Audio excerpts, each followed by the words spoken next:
إذا بتعيش على كلام الناس ترى بتروح ب60 داهية. لا تعيش على سمعت من فلان أو فلان قال لي، عيش على اللي شفته منه مو اللي سمعت عنه. لما تشوف فيني أي عيب سواء كان عيب صغير ولا كبير تعال قول لي أنا، صارحني، انصحني، لأن إذا نصحتني لك أجر، وإذا اغتبتني وتكلمت من وراي لك إثم.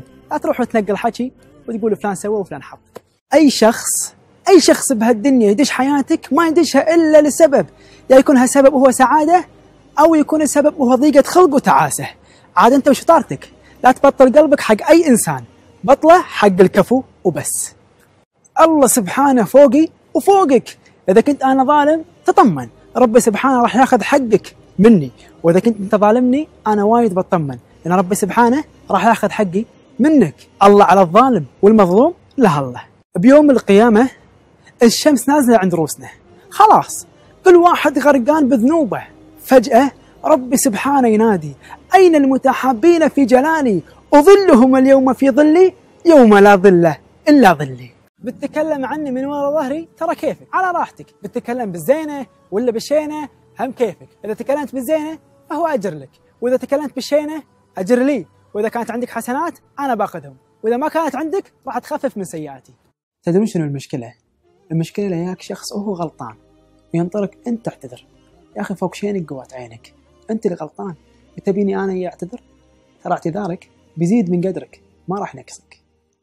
9 أشهر وهي فينا تعبانة، نتعب وننام وهي لعيوننا سهرانة، حبها يفوق الوصف، بتظلين يا يمه أحلى قصة حب عشناها.